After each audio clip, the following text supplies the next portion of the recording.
Aham.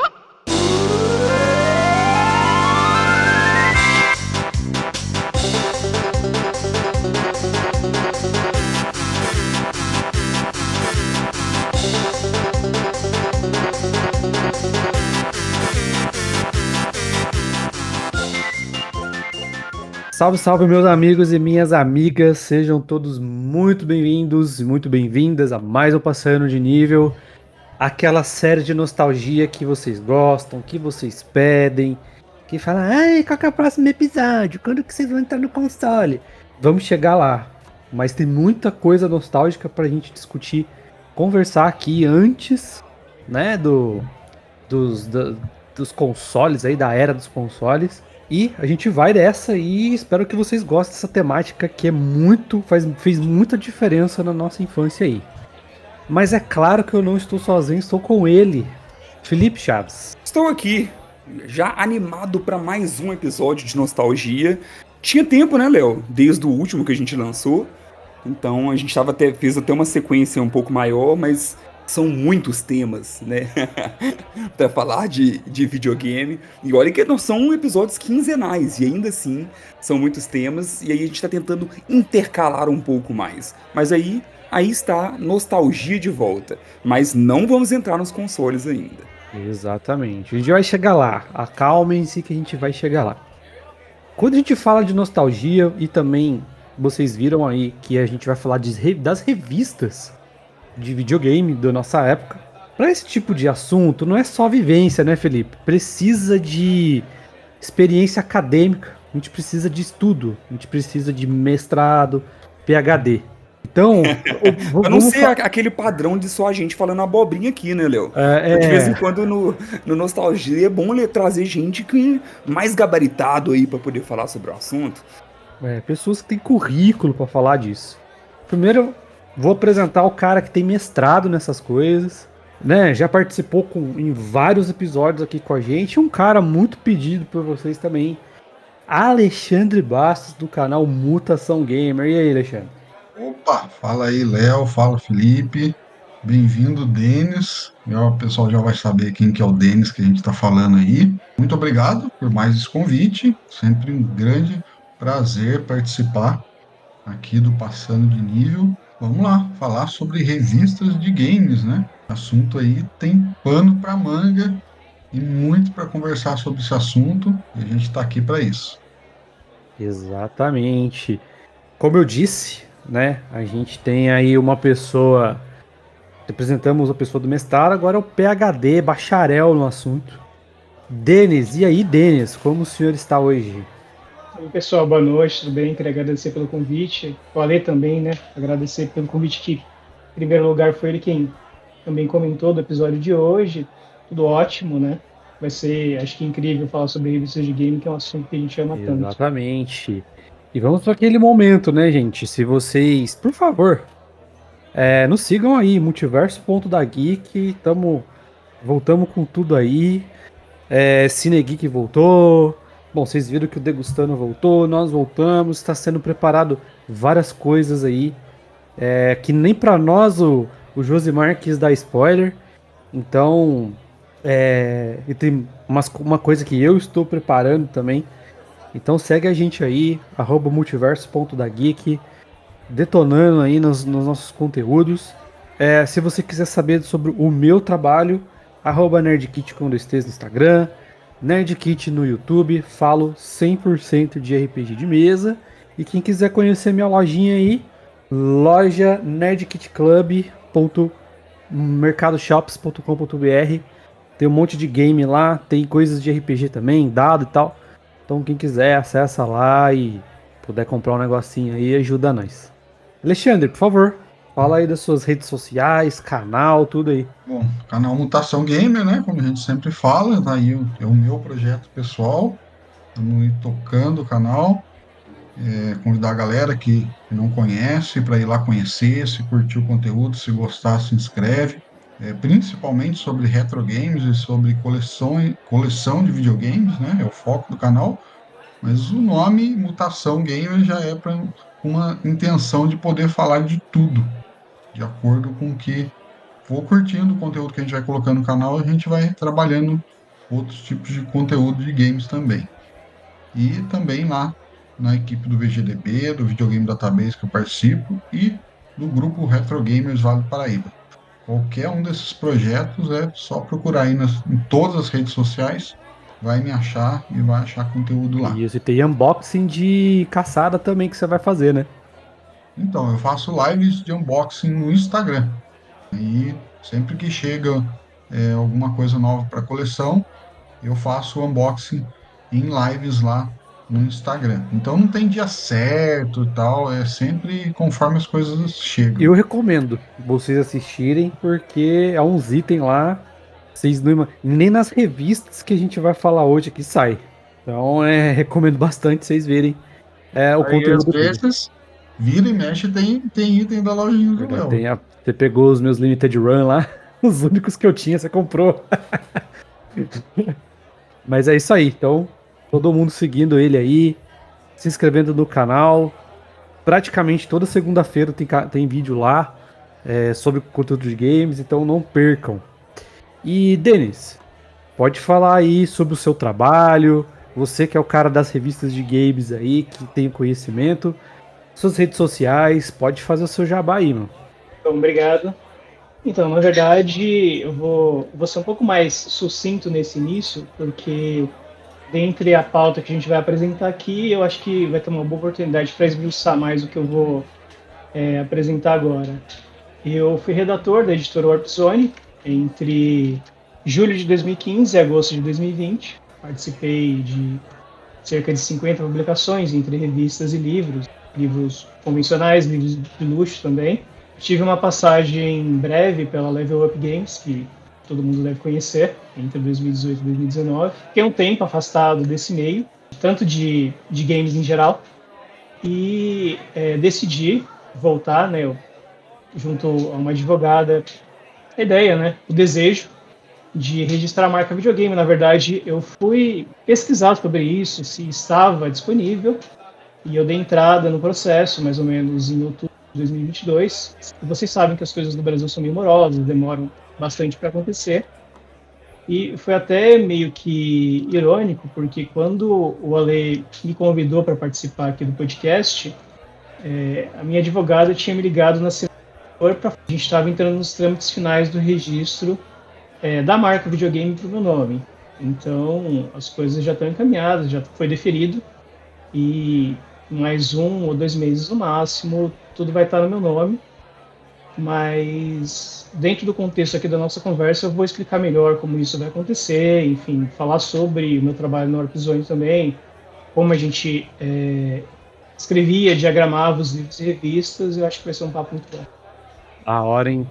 Que legal. Acho que é interessante ressaltar que essa marca videogame que o Denis falou é a revista videogame, né, dos anos 90, né? Na verdade, foi a revista que foi publicada entre 1991 e 1996. Infelizmente, teve uma morte precoce. Teve, naquela época, algumas revistas muito clássicas, né? Ação Games, a Super Game e a Game Power, que depois viraram Super Game Power. Então, infelizmente, a videogame foi a primeira que acabou saindo do mercado. Então, e mesmo assim, muito tempo depois, ela ainda continua sendo muito nostálgica para muita gente que viveu e consumiu aquele conteúdo. Da hora. E aí, Felipe, vai voltar, não vai? Como é que tá aí? Ué, falamos que iríamos voltar, mas o ano já começou muito cheio, Léo. E aí o Contra o Tédio continua parado por enquanto, mas queremos voltar esse ano. Então me sigam lá no @Contra o Tédio. Pode ser que a gente chegue, pelo menos para chegar nesse episódio 100 aí do Contra o Tédio, a gente chegue lá.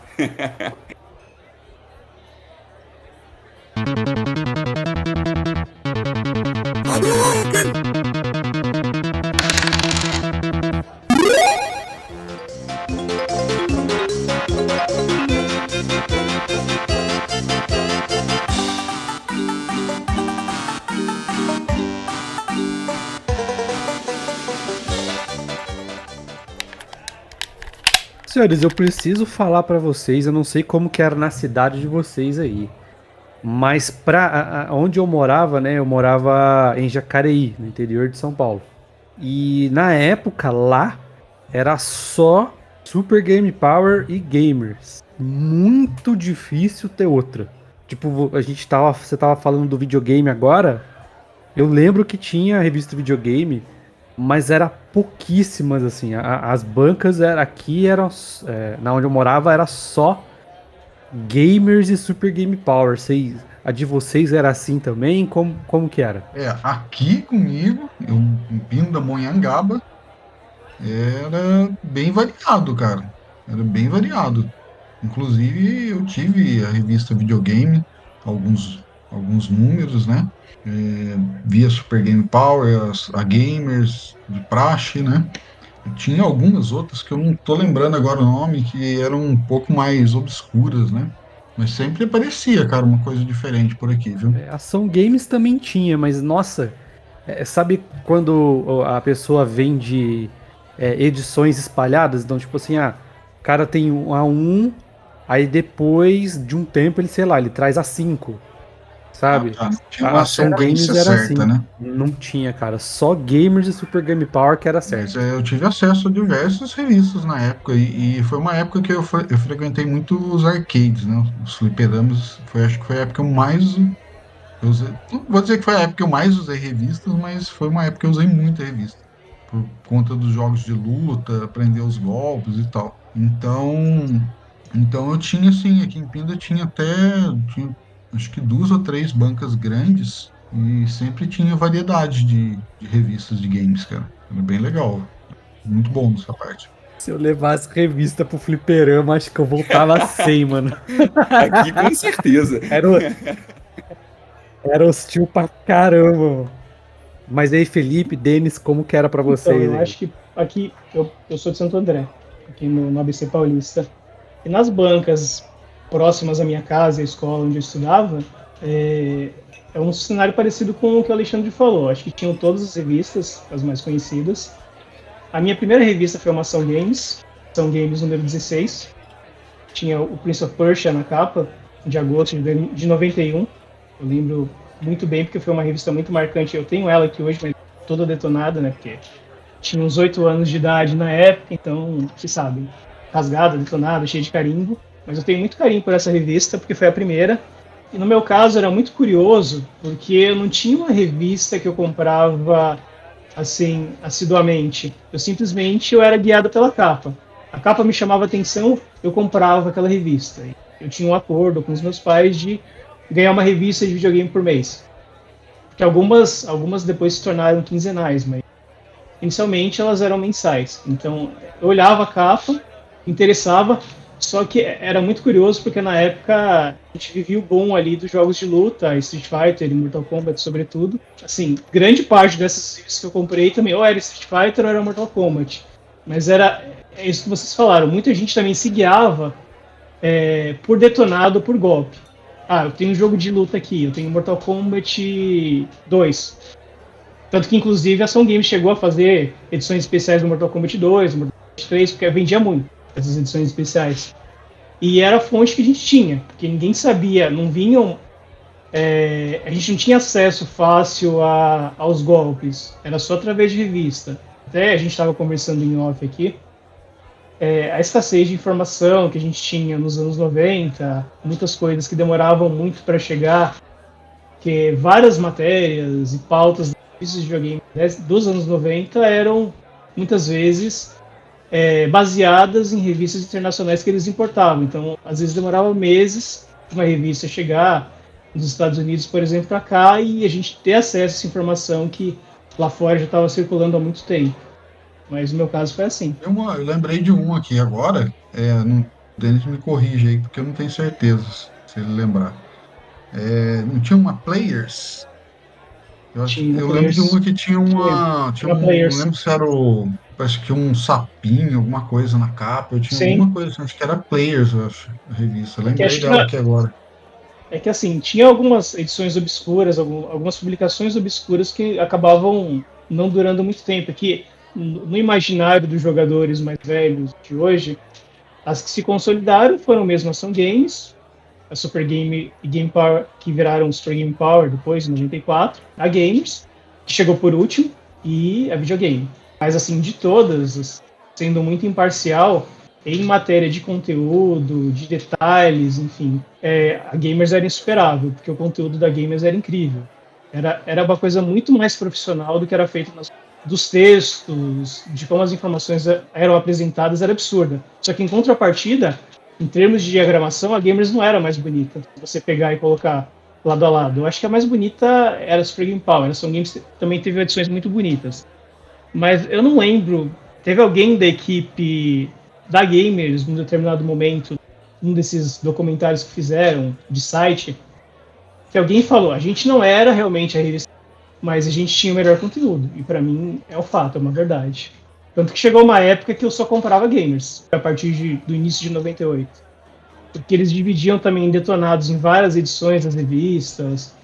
Final Fantasy VII saiu assim, Parasite Eve, o Xenogears também, vários outros jogos de RPG, que a Squaresoft ainda, né, nem Square Enix, estava vivendo o ápice dela, então vários jogos de RPG daquela época do PlayStation 1 ganharam cobertura na Gamers, em detonado, através de várias edições. E depois surgiram a Gamers Book. Nossa, eu tinha Gamers Book do Breath of Fire, cara. Nossa, era bonito pra caramba.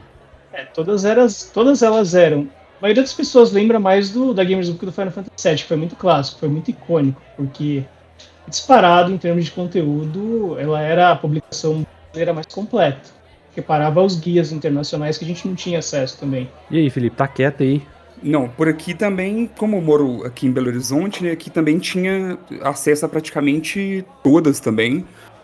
Eu que não tinha muitas, porque o valor para mim não era tão acessível, então eu tive poucas, assim, mas era legal porque, como eu sempre me interessei muito por esse cenário de videogame, né, mesmo não estando atualizado, né, assim, eu nunca tinha o videogame da época ali, então, ainda assim eu sempre pegava emprestado com alguém, então um amigo tinha e tudo, e eu ia pegando.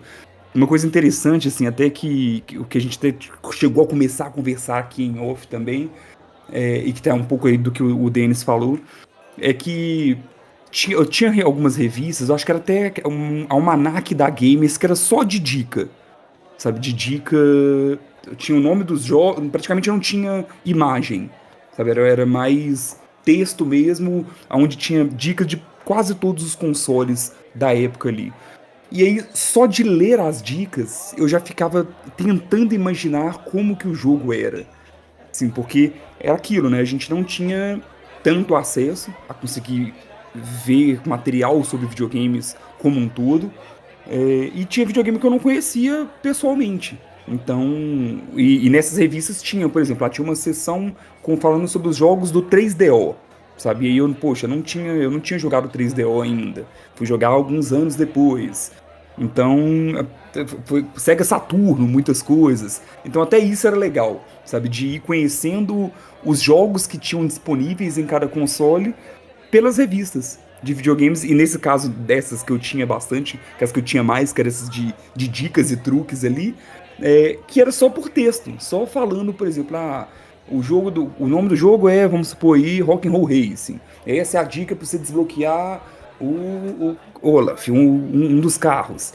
E aí eu já ficava, que legal, então Rock'n'Roll Racing é um jogo de carro, que tem em tal console. Então era quase que uma forma de conhecer bem, entre aspas, alguns dos jogos, mesmo sem ter acesso direto a eles ali. Então, daqui foi isso, acho que eu até tenho aqui alguma Super Game Power antiga ali sei lá, falando de Tekken 3, de Tekken 2, não sei. E aí depois, na minha visão, foi só cada vez subindo mais o nível, né? Então, por exemplo, a Game Station era uma que tinha alguns especiais muito legais ali. Então eu lembro que tinha uma Game Station de Chrono Cross, que eu adorava, que depois que chegou de um tempo, né? Chrono Cross, Fear Effect, alguns dos jogos já na época ali de PlayStation 1. Quando a Nintendo World chegou e um amigo meu comprou eu com a revista, se não me lembro, a primeira edição ali tinha detonado de GoldenEye, Quake 2 e Zelda, que eu acho que era até o A Link to the Past mesmo. E vinha um pôster com 150 Pokémons, e foi na época que chegou a onda de Pokémon aqui, bem naquele período. Então, assim, tem muitas edições memoráveis aí, né, de algumas revistas dessa época. Eu acho interessante, você entrou num ponto interessante, cara, que é a parte de detonado, né? Hoje em dia, pra quem faz streaming e tal, ou quem joga, a galera fica desafiando, né? Nossa, mas você vai entrar no YouTube pra você ver como é que passa do jogo, que não sei o quê. Na nossa época de revista, a gente não tinha pudor nenhum. Comprar revista que tinha código, que tinha detonado, não tá nem aí. Usava mesmo e já era. Claro que a gente se esforçava ali pra tentar passar e tal, né? Mas, de novo, né? Entrando na escassez de informação. Na época a gente não manjava muito de inglês. Aí tinha que ir na raça. Mas quando não dava, mano, a gente não tinha vergonha nenhuma de acessar um detonado pra poder Mas É, sabe, principalmente falando até mesmo do próprio game design de alguns jogos também. sim, Por exemplo, eu lembro de Silent Hill 1 mesmo, sabe? Que tinha parte ali que não era tão intuitiva, né? Então e acabava que se você não tava preso em alguma parte, acho que no Resident Evil 1 também, que tinha um do piano, um puzzle do piano, ou você poderia conseguir, ok, mas muitas vezes ou era alguém que te contava mais ou menos como passar de certas coisas, ou você até recorria muito a detonado. Então acho que até isso influenciava um pouco. Os detonados eles não eram como é hoje, né? Porque hoje, por ser na internet, a pessoa pode esmiuçar muito mais do que era numa revista. Então, o detonado ele também era um pouco mais objetivo, sabe? Você não conseguiria fazer um detonado de um RPGzão, sabe? Sei lá, igual um Chrono Cross, um próprio Final Fantasy VII, tão detalhado quanto você vai achar hoje no Google, sabe? Então, mas eu acho que, desculpa interromper, eu acho que nessa época os detonados nos anos 90, por exemplo, eram muito mais necessários do que hoje, porque, sim, vocês estavam falando agora, muitas coisas não eram tão óbvias. Hoje os jogos são construídos e eles têm muitos indicadores, muitos marcadores, muitas dicas de direção do que você precisa fazer. Então, invariavelmente, você vai precisar procurar, talvez, um detonado para colecionável. Mas naquela época era um detonado direcionado para você terminar o jogo.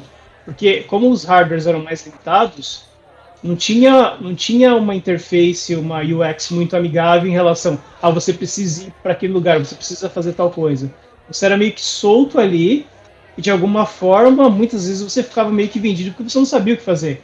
Ou tinha um quebra-cabeça Ele muito acabou. difícil.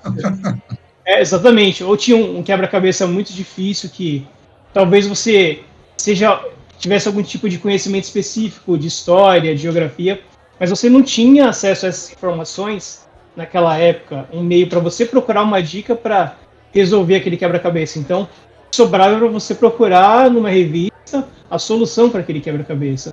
Então, eu acho muito mais justificável naquela época o uso dos detonados do que hoje em dia. sim. Falando até mesmo dos jogos de luta, né? Se a gente vê isso mesmo, assim, se for olhar, sei lá os primeiros Mortal Kombat, tudo, por exemplo, eu lembro direitinho que eu tinha um livrinho, primeiro, depois eu consegui comprar uma Sim. revista, mas antes eu anotava Fatality, sabe, anotava num papel para Sim. poder saber como fazer, sabe, hoje em dia não, nos jogos você já tem, dentro do próprio jogo eles já preocupam mais com isso, né? Você pausa o jogo, já tem a lista de golpes. Exatamente. Nos Não anos só 90 isso, você tinha, exatamente, você tinha um caderninho que você anotava as dicas ou as sequências de golpes de um determinado jogo. Mas hoje já está muito incutido dentro do jogo. Você pausa, um Street Fighter ou Mortal Kombat mais recente, já aparece a lista de golpes, de super combos, de fatalities, então você não precisa buscar uma fonte externa para isso. Vale lembrar que muitas dessas informações eles não vinham nem nos manuais, né? Então, como é que você Exatamente. ia saber o movimento para Nem, fazer um fatality, para fazer um exatamente. Nem que brutality, você né? tivesse o jogo original, porque também naquela época era difícil ter um jogo original. A gente tinha, quando não tinha acesso a um cartucho pirata, era um cartucho plugado, que não vinha com manual, simplesmente vinha a fita, e você colocava no videogame e tinha que procurar por outros meios como resolver uma determinada fase, um determinado desafio, passar de um chefe, ou mesmo os fatalities, os brutais que o Ale acabou de comentar aqui. E cara, voltando dentro dos jogos de luta aí, tem algumas coisas mesmo que era tão difícil de fazer. Vocês estavam comentando, eu lembrei agora do Dragon Ball Final Bolt, do Play 1, né? Que é um dos jogos assim que eu mais joguei, assim. Ele era assim, você tinha ali, acho que eram 8 personagens, e quando você for fazendo o modo história do jogo, que é aquele arcadezão básico mesmo, com o finalzinho, né? Você habilita todos os Super Saiyajins. Aí tem um outro modo de jogo que você habilita o Goku Super Saiyajin 4. Mas dá pra jogar com o dragão de 4 estrelas, que é baseado no Dragon Ball GT, né? E como que faz pra habilitar? Eu não sei. Aí eu fui, acho que era uma Gamers que tinha essa dica. Ele falava lá como que você conseguia, mas tinha o código também que você faz na tela de começo, antes de apertar o Start, pra você já ter todos os personagens, não precisa nem de Game Shark, né? E isso foi muito marcante pra mim, porque mudou muito minha gameplay, né? Do, do Dragon Ball, né? Aí ele fazia tipo um barulhinho e tremia um pouquinho a tela. E aí você ia em qualquer modo de jogo, tava lá, todos os personagens pra você jogar. E eu tenho esse código decorado até hoje. Frente, trás, baixo, cima 2 vezes. Aí isso é só pro Super Saiyajin. Aí 5 vezes triângulo, 9 vezes X. Você habilita o Goku, Super Saiyajin 4 e o dragão de 4 estrelas. Pra você jogar. Então eu decorei esse negócio, tanto que eu usei. Eu tenho o jogo original aqui e fiz o teste e funciona ainda. Eu falei, caramba, mano, aí foi muito marcante isso daí pra mim. E, cara, nossa, muita diferença de gameplay as revistas trouxeram pra mim. Esse que eu mencionei mesmo, que era o puzzle do piano, lá no primeiro Silent Hill. Assim, o que eu conheci de gente que dropou o jogo ali era muita gente. Pô, justamente por isso, porque, poxa, Uhum. você não consegue passar. Ninguém que você conhece passou. Acabou o jogo. Então, e aí tinha, por exemplo, eu lembro que a primeira vez, pelo menos que eu passei, foi, sei lá, apertando, porque você tinha que apertar numa certa sequência as teclas do piano. E aí foi tentando, até conseguir. Ah, você sabe o que você apertou? Não, não faço ideia. Né? Eu passei na aleatoriedade ali, tentando mesmo. E é o que vocês falaram, acho que o Léo ou o Denis, não sei, que mencionou também, que tinha até mesmo a própria questão da língua. Porque muitas vezes ali a gente, muito jovem também, grande parte dos jogos é em inglês, mas muitos jogos eu joguei em japonês também. Então, assim, mais pra você tentar resolver um puzzle, por exemplo, vamos supor, esse do Silent Hill, eu sei que a resposta tá numa história em um quadro. O que isso adianta pra quem tá jogando o jogo na versão japonesa? Então não adianta nada. Então, eu acho que a gente estava falando sobre a questão de dicas, que provavelmente eram as mais procuradas nas revistas, e dá pra gente mencionar também que vários códigos acabaram entrando não só no imaginário gamer, mas na própria cultura pop, sei lá, o Konami Code, cima, cima, baixo, baixo, esquerda, direita, BA, Start. Então, coisas assim que Sim. ficaram no imaginário de todo mundo, que dava, por exemplo, 30 vidas no Contra, entre vários outros jogos da Konami que utilizavam o código também, o código de sangue para o Mortal Kombat 1 do Mega Drive. Então, era uma das sessões mais esperadas. Em alguns casos, alterava isso drasticamente. Por exemplo, eu nunca consegui terminar o Contra do Nintendinho com Konami Code. Eu não consigo terminar se não for com 30 vidas. Eu acho que muita gente conseguiu terminar também muito jogo por conta de códigos que vinham nas revistas. Isso eu não estou nem falando de Game Shark, coisa que também várias outras revistas ofereciam código de Game Shark. A Ação Games também, durante muito tempo, começou a publicar também códigos de Game Shark. Eu acho que a maioria das pessoas comprava as revistas, claro, para se informar, mas sobretudo por conta dos detonados e por conta das dicas. Eu sei que no começo as revistas não faziam tantos detonados, isso começou um pouco depois, mas a parte de dicas era sempre muito presente. E acho que coisas também que me marcaram bastante em relação às revistas foram a questão dos recordes, porque naquela época também era muito precária. A pessoa simplesmente tirava uma foto da tela, mandava para a revista, para provar que tinha feito uma determinada pontuação em um determinado jogo. E também aquela clássica parte de venda, troca e compra de consoles e de jogos. Alguém anunciando alguma coisa, a gente abre hoje, parece muito arcaico, muito primitivo. Mas você ficava...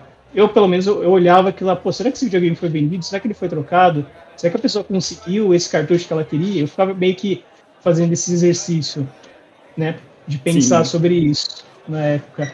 Porque as revistas, se a gente for parar para analisar friamente, elas não tinham informações detalhadas. A linha editorial delas era mais simples, porque era voltado, na época, para o público mais infantil. Então, não era uma linguagem rebuscada, era uma linguagem mais acessível. E se você for pegar as revistas de hoje, eram muitos jargões que só faziam sentido nos anos 90, né? Tipo, supimpa, fera, alguma coisa que a gente não usa, sei lá, séculos. Então, era uma linguagem muito própria, muito mais. Não vou falar simplista, porque não de um termo pejorativo, mas era muito mais simples para poder atingir esse público que era mais jovem, estava começando a se alfabetizar também, e não adiantava também colocar uma coisa mais rebuscada que também poderia afastar, né, pessoas que estavam consumindo aquilo. Mas era muito mais um exercício de abstrair essas revistas do que conteúdo propriamente dito. A gente estava conversando em off também. Então a gente olhava uma imagem, aquela imagem estática de baixa resolução na revista, e ia na locadora e ia procurar aquele, associava aquela imagem e ia procurar aquele. Nem sempre isso correspondia à sua expectativa. Você pegava, alugava aquele jogo, nem sempre correspondia com aquilo que você via na revista, aquela imagem que você formava em toda aquela telinha precária. Verdade. Não, e até essa questão, né, assim, de, por exemplo, você tem um jogo lá de Super Nintendo, vamos supor, aí, Blackthorn. E aí, você conseguir ter acesso a outras artes, né, outras imagens, era sempre uma coisa muito legal. Então, tirando o que era só o gráfico do jogo ali. Então, igual é o que o Denis falou mesmo, a maioria das pessoas não tinha acesso a manual, né, nessa época, pelo menos, era muita pirataria, inclusive. Então você comprava o jogo, jogava e você só tinha acesso à imagem ali no gráfico do jogo mesmo. Então, ver de uma outra forma numa revista era sempre legal também. Exatamente. E, meu, passando para os dias atuais aí, nós temos pessoas como o Denis, que veio a internet, veio muita informação pra gente. Mas tem pessoas como o Denis que não deixou a peteca cair e continuou aí na batalha de trazer revistas pra gente, sejam virtuais ou físicas. Mas a graça é ter a revista física na nossa mão. Mas antes da gente entrar nessa parte profissional da coisa, de como estão as revistas hoje, Alexandre, eu queria que você contasse pra gente a sua experiência, que você não é um profissional da área de escrever e tal, mas você já participou de várias revistas que, né, saíram hoje aí, né? Tive a grande honra de participar da revista Muito Além dos Videogames. Um abraço para o amigo Luiz Miguel, escrevendo sobre o Shadow of the Colossus, né? Um jogo que marcou muito a minha vida, que eu tenho uma experiência muito gratificante de ter. É um jogo que eu joguei revezando com meu filho. Cada um matava um. E o primeiro jogo que nós jogamos juntos mesmo até dar a final, sabe? Então foi assim uma experiência sem palavras poder escrever sobre esse jogo para uma revista como a Muito Além dos Videogames, que hoje é uma das mais conceituadas no Brasil sobre o assunto, poder passar essa minha experiência, né, numa edição que não foi só sobre o Shadow, foi um especial do Fumito Ueda, e eu tive o privilégio aí de falar sobre esse game tão importante para mim, tão importante na minha vida, e foi o jogo de capa da revista, né? Então, como você falou, eu não sou um profissional, né, de escrever e tal. Tive algumas poucas experiências antes de escrever sobre games para publicação, para publicações, mas foram bem pontuais mesmo, coisas pequenas, resenhas e tal. Mais recente eu tive essa oportunidade com a Muito Além dos Videogames de poder falar desse jogo E incrível aí. como que foi a sensação aí de você ter escrito uma coisa que você gosta pra uma revista de videogame, assim, como que foi isso, cara? Não, foi assim, emocionante, né, cara? Quando eu não chorei, cara, mas faltou pouco assim para eu chorar quando a revista chegou e eu tirei assim, olhei a capa e folhei, sabe? Eu tipo assim, sabe que como se não caía a ficha, né? Cara, eu não acredito que eu participei disso, que eu contribuí para um projeto dessa qualidade, né? De algo tão importante para a história dos videogames, né? poder escrever sobre um jogo tão importante para a história dos videogames, uma obra de arte dos videogames, né? Então, além de toda a experiência minha pessoal com game, tem esse peso do que o game simboliza, né, na história dos videogames. Então, foi assim, como eu disse, sem palavras, assim, não tem como expressar. Foi surreal. Ainda é. Às vezes eu olho assim e falo, não acredito, cara. Não acredito que eu tive Que essa legal. oportunidade. É bom demais, muito bom. Muito Não, gratificante. parabéns.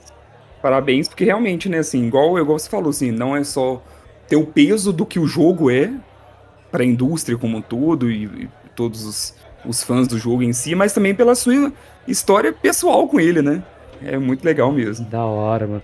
Aí, Denis, ó, já tem um cara aí que, se quiser uma participação, já tem experiência O inscrita, Alexandre. já pode aí participar aí, Não, né? o Alexandre é uma pessoa muito querida. Eu conheço o Alexandre desde que eu me inseri nesse meio, né, Ale? A gente se conhece desde 2015. Então, a gente tem um histórico grande de amizade. Ele acompanha todo o meu trabalho. Então, uma das pessoas que eu tenho um enorme carinho e um enorme respeito também.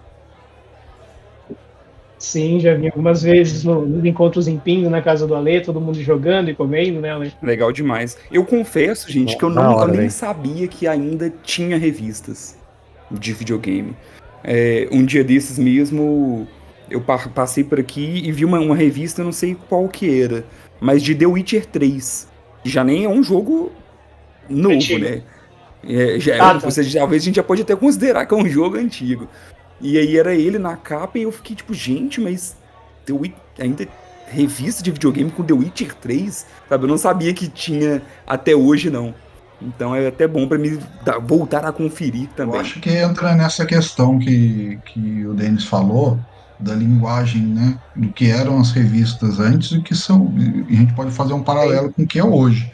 com Porque certeza. hoje sim é uma coisa mais, vamos dizer assim, né, refinada, voltada para um público adulto, a questão da nostalgia, né? Então mudou, né? Não é, é uma coisa muito mais bonita de se ver, muito mais elaborada, né, visualmente, no conteúdo também, com muito mais qualidade, com muito mais profundidade. Então, embora exista, ela é diferente do que era e resgate um pouco do que a gente teve lá no passado, ela é diferente do que a gente viveu lá atrás. Imagino, assim, se for olhar até mesmo ali no começo dos anos 2000, quando surgiu a EGM, né, a EGM Brasil, eu já senti uma Sim. diferença grande, né? Porque ela já veio Houve.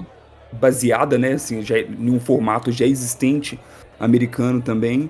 Então, eu já senti uma diferença considerável ali com aquelas mais antigas, igual a gente citou aqui, igual esse Almanac Games e etc.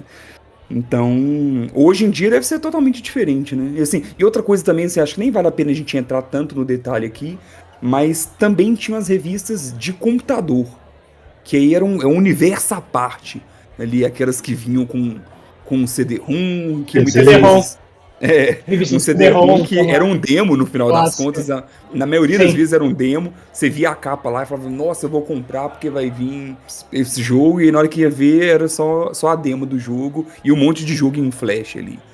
Então, É um paralelo interessante. Eu queria saber, queria ver se o Denis consegue até explicar pra gente. Porque assim, a gamers e tal, né? Conforme vocês estavam falando, realmente é um bagulho objetivo, que vai mais pro público infantil, pro infanto juvenil, papapá. A CD Expert, por exemplo, ou a Explorer, né? As revistas de computador ali e tal. Tudo bem que pegou mais o Millennium, né? Pegou, mas tinha as dos anos 90 também. Mesmo eles sendo voltados para games de computador, né? Eles não tinham uma linguagem tão juvenil quanto era de games, É que eu acho que. né? Eles eram. Perdão, pode. Pode falar, Denis. Pode Não, falar. é que na verdade, assim, eu queria dizer o seguinte. É que, acho que ao contrário das revistas de videogame, no caso dos jogos de computador, já existia um público mais velho que consumia os jogos de computador, jogos de adventure da LucasArts, por exemplo, no caso, alguns casos clássicos, né? Monkey Island, jogos assim, Civilization, já tinha um público mais adolescente, mais adulto, né? Jovem adulto, talvez, que consumia essas coisas. Então, eu acredito que a linguagem editorial não funcionaria para as revistas de PC, porque era um público mais maduro nesse sentido, então eu não acho que daria para fazer essa sinergia. Claro que depois as revistas de videogame elas vão abraçar a parte de jogos de computador também, mas se a gente for ver, vocês comentaram da EGM agora há pouco, eu acho que a EGM foi um ponto de virada muito grande em relação à autoridade editorial, porque a EGM nasceu no momento que as revistas clássicas dos anos 90 estavam morrendo. Então, todas as outras revistas estavam sendo de cena, Ação Gamers, Super Game Power, Gamers, e a EGM ficou um tempo ali sendo o destaque. Só que a EGM já nasceu, como vocês falaram, com uma proposta editorial mais diferenciada. Ela já veio importada, ela já existia. Era uma revista clássica lá fora, que já existia há muito tempo, e ela já veio com uma linguagem editorial definida. Os profissionais, é muito engraçado que os profissionais que escreveram na EGM já eram profissionais de indústria, jornalistas do meio, que hoje são pessoas que são super conhecidas, pessoal que está na indústria hoje em dia, alguns de soft house, alguns abriram as próprias agências, são profissionais super conhecidos. Só que a linha editorial do EGM já nasceu para um público mais adulto, alguém mais maduro. Então eles já começaram também a abarcar jogos de computador, já fazia mais sentido. Só que eu acho que essa linha editorial, por exemplo, no meio dos anos 90, não faz sentido porque eram dois públicos muito diferentes que não se conversavam. Havia diferença entre a gente, que era naquela época, nos anos 90, e esse público médio que eu acabei de comentar agora sobre consumir as revistas de jogos de computador. Cara, como que foi pra você ter essa virada de chave, não só de editorial e tal, mas da internet, né? E aí você se meteu em trabalhar com revistas de games, que era uma coisa que já estava sendo pouco consumida. Eu me lembro da Warp Zone mesmo, que teve financiamento coletivo e tal. E como que foi trabalhar com isso, cara? Manter essa coisa da revista impressa de videogame em pé, cara. Então, eu vou tomar um pouco mais de tempo, de licença para vocês, tomar um pouco mais de tempo para contar sobre essa história. Eu entrei na Warp Zone em 2015, como eu comentei, e na verdade foi um pouco que por acaso, porque o que aconteceu? Tem o Rafael Marques, um grande amigo que o Ale conhece também muito bem, do canal Beats Retro, um abraço para o Rafael, inclusive falei com ele hoje. Eu tinha comprado um lote de revistas dele, né? De novo as revistas de videogame no meio do caminho. Tinha comprado um lote de revistas de videogame dele, e aí a gente descobriu que a gente morava perto, em Santo André, e a gente tinha frequentado os mesmos lugares. Ele foi na minha casa para levar as revistas, e a gente começou uma amizade e tinha muita afinidade. Nessa época ele já fazia parte da Warp Zone, né? Era a época dos fanzines, e aí em determinado momento eu comecei a meio que participar daquele contexto todo, e acabei no terceiro fanzine, se eu não me engano. Fiquei na equipe, a gente começou a produzir os livros em 2016, no início de 2016, então a gente tinha inicialmente aquilo que a gente começou a chamar de levas. Então, como a gente fazia isso?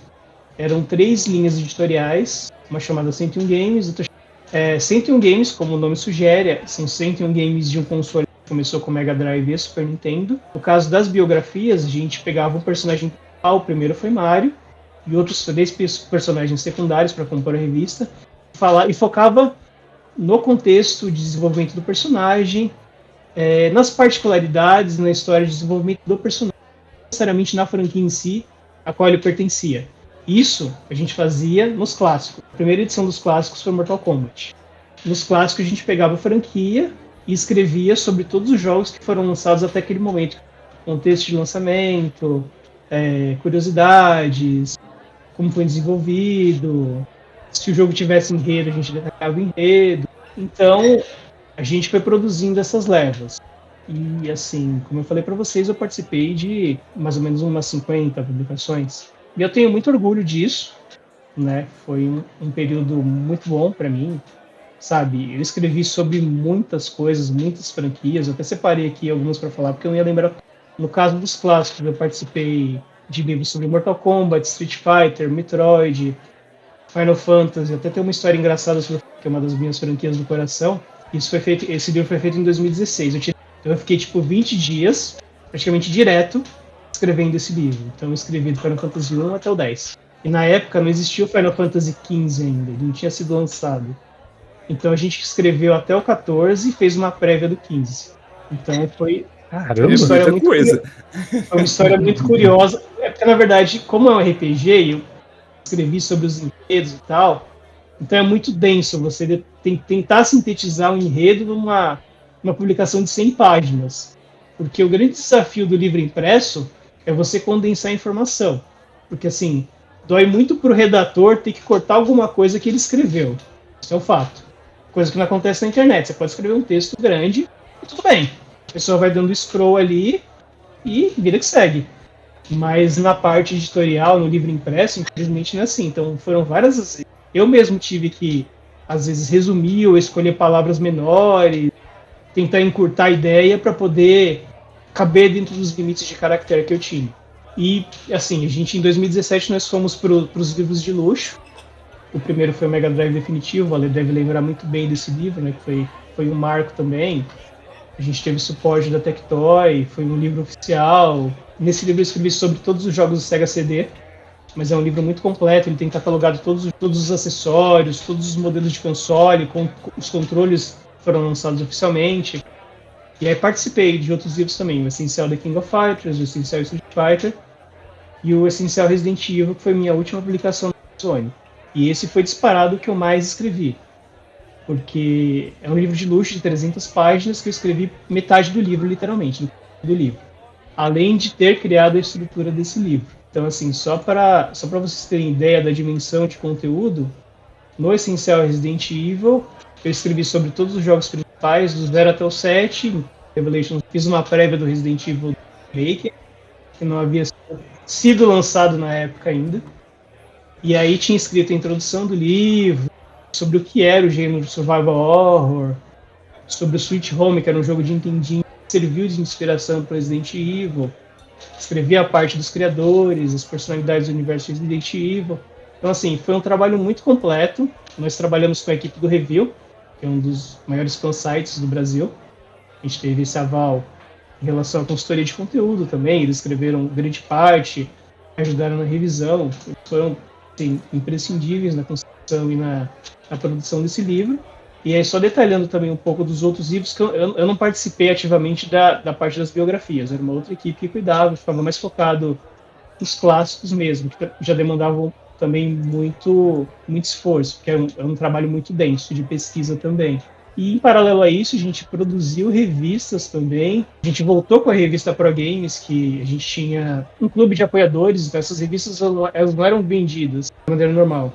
Existia um apoio todos os meses que os apoiadores pagavam e recebiam a revista Pro Games. Eu escrevi vários textos e no caso da revista Pro Games, para mim era muito interessante porque quando você pega uma franquia, no caso dos clássicos, você escreve uma linha editorial, um conteúdo um pouco mais direto, você não tem muitos caminhos para divagar. Mas no caso da revista Pro Games, eu tinha essa liberdade de, por exemplo, escolher um texto. Eu sempre fui muito um fã de psicologia e de filosofia. Então eu pegava um jogo que tinha uma veia mais filosófica, ou mais psicológica, e traçava paralelos com filosofia, com psicologia. Eu fiz isso com Xenogears, eu fiz isso com a That Game Company, que é essa empresa que fez Flower e Journey.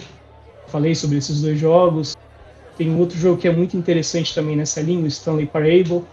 Fala sobre ambiente corporativo, sobre trabalho, alienação. Então, assim, eu participei de muita coisa muito diversa enquanto eu estive lá.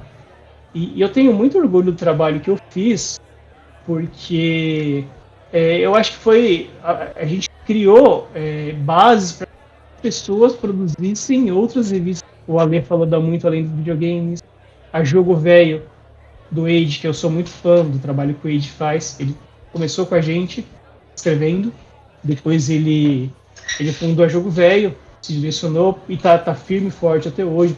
Então eu acho que assim, existia esse caminho anterior, que era o caminho das revistas que eram publicadas pelas editoras. A Orpzone veio, criou-se um nicho de revistas independentes de videogame, sobretudo de retro, que a maioria das revistas hoje de videogame independentes são de retrogame, por causa da Muito Além dos Videogames e da Jogo Velho. Então, assim, eu acho que houve um trabalho muito pioneiro da parte, porque foi muito engraçado. Nessa primeira leva que eu falei para vocês, a gente não sabia de nada. A gente não sabia produzir livro, a gente não tinha uma estrutura definida. Foi meio que, literalmente, quando a gente chegou era tudo mato. Aquele jargão popular, né?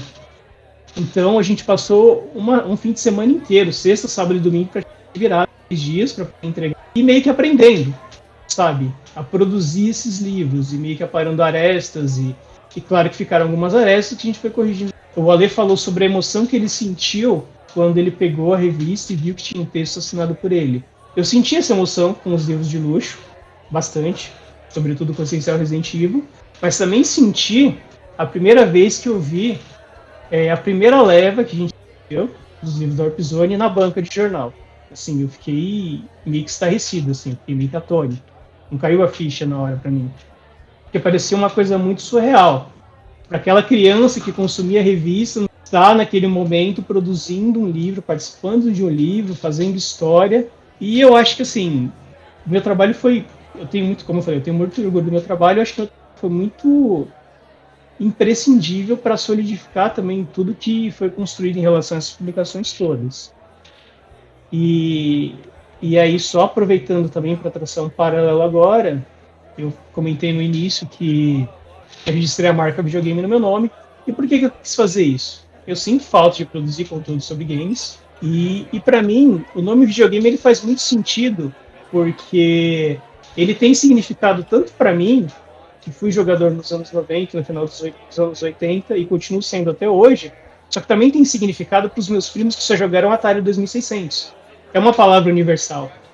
Então, assim, se eu falo videogame para alguém que teve um Atari em 1983, 84, vai fazer sentido, como faz sentido para, sei lá, talvez... Então, é uma palavra que abarca a multiplicidade, e é muito significativo isso.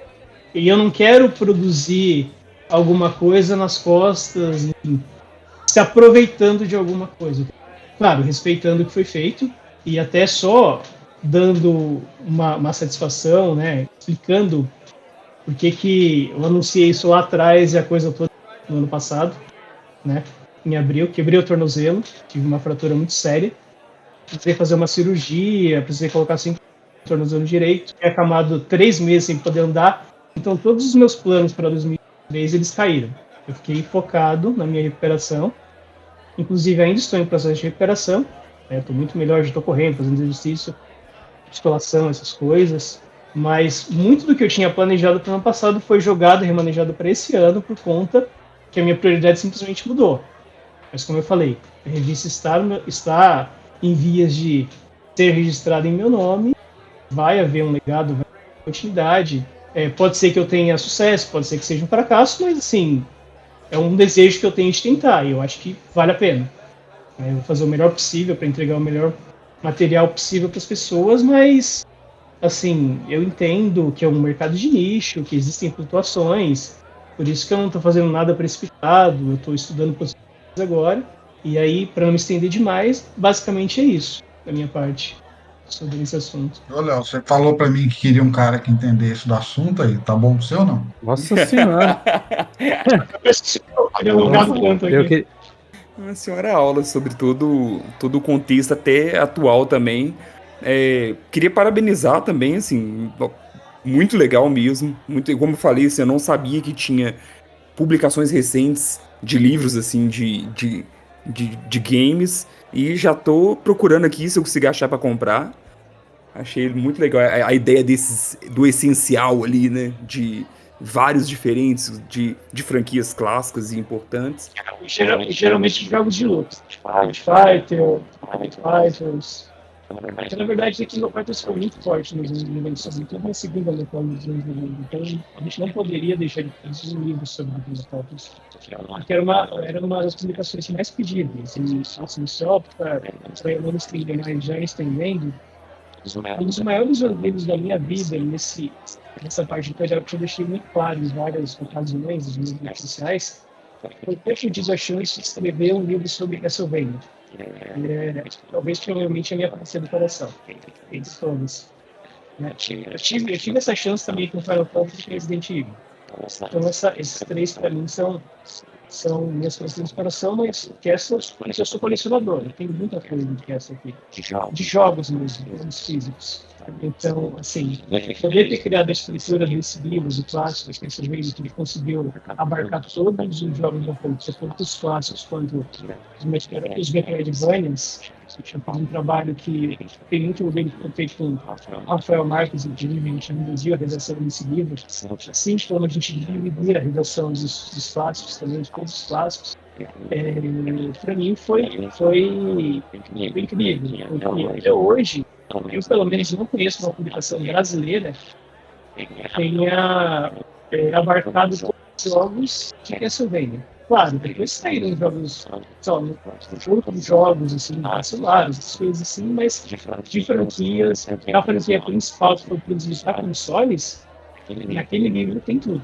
Então, assim, Você tem que conversar bastante com o meu editor, cara, do meu canal. Ele é viciado em Castlevania, viciado.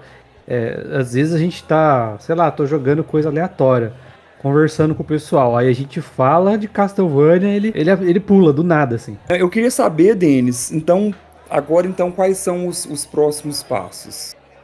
Por enquanto, você está pensando então em qual vai ser o formato? Ou você já tem aí mais ou menos definido qual que vai ser o formato da eu videogame? tenho uma ideia, que era um esboço que eu tinha desde o ano passado, inclusive, eu estou lapidando ele. Mas como eu falei para vocês, eu estou fazendo tudo com muita calma, pensando. Na verdade, eu estou pensando também como um consumidor, o que eu gostaria de ver. Só que ao mesmo tempo eu estou pensando de uma maneira que, para não ser mais o mesmo, para não se repetir, para tentar criar alguma coisa original também. Sim. Porque por mais que seja pra gente muito nostálgico toda essa memória afetiva que a gente tem nos anos 90, a gente sabe que tem muita coisa que não funciona, que a gente funcionava nos anos 90 e não funciona hoje em dia. Então, é a mesma coisa. Quando você joga um retro game hoje, por mais que às vezes você busque uma experiência da sua infância, você cresceu, você teve outros contextos, a experiência obviamente se modifica. E a mesma coisa num conteúdo. Então, sabe, lapidar isso para tentar trazer para a nossa realidade hoje, de 2004, mas sem perder esse toque de magia que existia nas revistas clássicas. Eu acho que isso é imprescindível. Porque uma coisa que me chateia muito, que me entristece muito hoje em dia, é o fato de que as coisas têm sido feitas muito por ego, sabe? Tanto... Eu falo em todos os âmbitos de assuntos nostálgicos, mas eu vou falar especificamente sobre retro game em geral. Existe muita especulação hoje em dia, muita gente não coleciona para jogar, coleciona para ostentar. Perdeu-se um pouco da magia. Que eu estive nesse meio, porque era muita coisa, era uma coisa muito coletiva, era uma coisa muito, sabe, de encontrar pessoas, trocar ideias. Foi um contexto que eu conheci o Alexandre também, a gente teve ótimas experiências de conversas no começo. Eu sinto muita falta disso, porque hoje existe uma competição muito grande. Quem tem mais, quem é o maior colecionador, quem joga mais. É um assunto que fica muito, sabe, relegado ao segundo plano. Para mim, é muito mais um jogador de videogame aquele que joga o emulador dele sempre do que alguém que tem N jogos na prateleira e nunca joga nada. Então, eu acho que, no caso das revistas, para mim, trazendo para mim a realidade e tudo mais, esse sentimento que eu quero passar. Não ostentar alguma coisa, mas trazer alguma coisa que crie um senso coletivo, que traga essas pessoas para esse lado mais bonito, esse lado mais simbólico, esse lado mais sublime do que era que a gente tinha nos anos 90, que era uma época um pouco mais inocente, claro, com toda certeza, um pouco mais simples, da mesma maneira, mas que resgate um pouco dessa aura um pouco mais verdadeira, porque eu acho que hoje está tudo muito falso, muito maquiado, muito superficial, muito cheio de verniz, sabe? Quando você remove esse verniz, só sobra uma camada de banalidade, futilidade. Não é isso que eu quero pro meu projeto. Mas tem uma questão que eu queria pontuar, Denis, que, assim, por um outro lado, você tem que pensar no lado comercial também, né? Porque, assim, no mínimo, para se sustentar o projeto, Sim, tem sim, que com certeza. vender, né?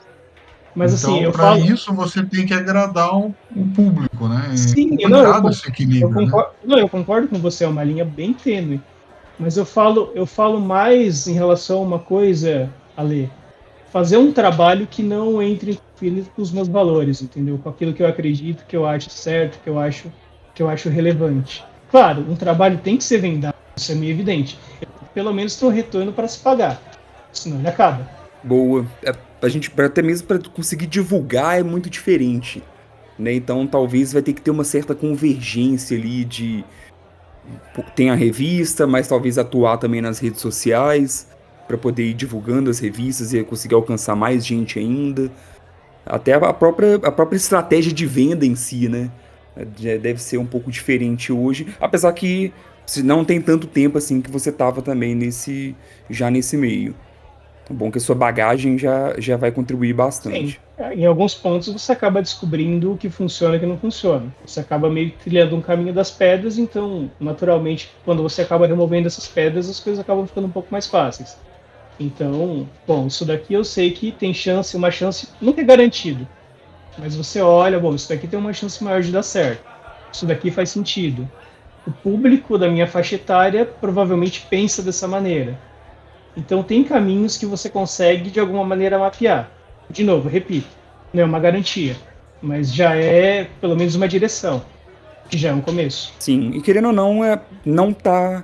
É aquilo, é um risco, né? É algo diferente, mas ainda assim, pelo menos, não, hoje em dia, que em outras coisas, igual, por exemplo, a gente tá aqui num podcast de games.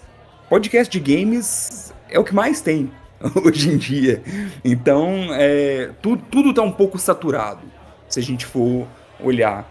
Então, pelo menos nessa parte aí, você vai estar pegando um cenário que não está sendo explorado, né? Da publicação em si com texto, onde a pessoa pode ter e colecionar e guardar e colocar na sua própria estante. Então é algo mais difícil de se ter hoje em dia. Então é algo que vai ser realmente um diferencial. Uma coisa que eu acho muito importante é você imprimir também um toque de individualidade sua. Por exemplo, você colocar sua vivência naquilo que você faz, sei lá, coisas que vocês fazem aqui também, né? Eu acho que, por exemplo, falar sobre os mesmos assuntos, a gente vai sempre acabar voltando quando a gente trata de coisas nostálgicas. Não tem jeito. Mas é talvez tentar enxergar, tá? Sobre qual prisma tal assunto não foi abordado? O que eu posso mais falar sobre esse assunto que já não foi dito? Talvez tentar explorar uma faceta que ainda não foi vista, ou tentar criar uma linguagem um pouco diferente para alguma coisa que talvez seja um caminho. Então é isso, gente. Muito obrigado aí pela participação. Denis, prazerzão Eu que conhecer agradeço o você. convite. Desculpa Espero ter falado tanto. espero que você apareça mais aqui para trocar uma ideia com a Por gente. Foi favor, muito só legal. convidar que eu volto. Não, eu acho que já vale. A gente já pode deixar pré-agendado, pelo menos o convite aí, o aceitar ou não, fica a cargo do Denis. Pra depois, assim que tiver, ou depois que já tiver aí uma primeira edição, ou quando ela estiver próxima aí de sair também, vem cá, vamos divulgar por aqui também, aqui no Passando de Nível, pra gente vai ser uma honra. Agradeço o convite. Para voltar e o convite para esse podcast, né? Assim, até peço desculpa também, porque me falta um pouco de traquejo. Faz muito tempo que eu realmente não falo sobre esse assunto, a não ser informalmente com amigos, assim, nunca falei, quer dizer, faz muito tempo, anos, de maneira um pouco mais profissional. Então me falta um pouco de traquejo para falar sobre, espero que eu tenha esclarecido alguma coisa aqui. Muito obrigado pela chance. Não precisa de traquejo, aqui pessoas Não tem essa, reunidas para não. falar dessa maravilha chamada videogame. Então é É isso isso aí. aí. E foi uma baita aula, pode ter certeza, não só pra gente aqui, né, que teve a honra de participar aqui junto, mas também pra quem tá ouvindo, tenho certeza que vai gostar bastante de todo esse conteúdo, porque é aquilo, é uma visão a mais, né? É uma visão além de quem só tá consumindo, quem tá só comprando, ou de quem tem, por exemplo, no nosso caso aqui, pelo menos, a grande maioria aqui, é, o principal momento que eu consumi, eu era no máximo adolescente, sabe? Criança, adolescente. Então, talvez nem a própria visão crítica de hoje eu não tinha na época também. É muito Então, diferente.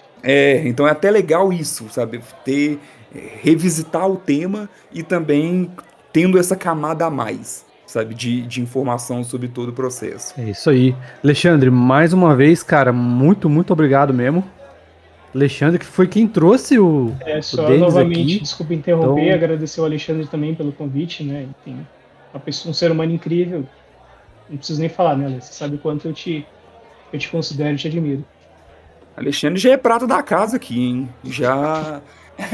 Terceiro, É. acho que é o terceiro podcast já, né? Alexandre já é dos nossos. Então, o Rafa, o Léo falou para mim que o nosso lá sobre os jogos subestimados é o terceiro mais ouvido do Multiverso. o terceiro ou quarto mais ouvido, é. Não, e o outro, o do retrô, Tamo também foi um bombando. sucesso. O primeiro que a gente gravou, Bom demais. o de coleção e tudo mais. Então, Alexandre já tem portas abertas aqui. É isso aí. Então agradeço demais e vamos levantar a hashtag aí, hashtag horário nobre, né, Felipe? É isso então. Até a próxima. Valeu. Valeu, gente. Tchau, tchau. Um abraço.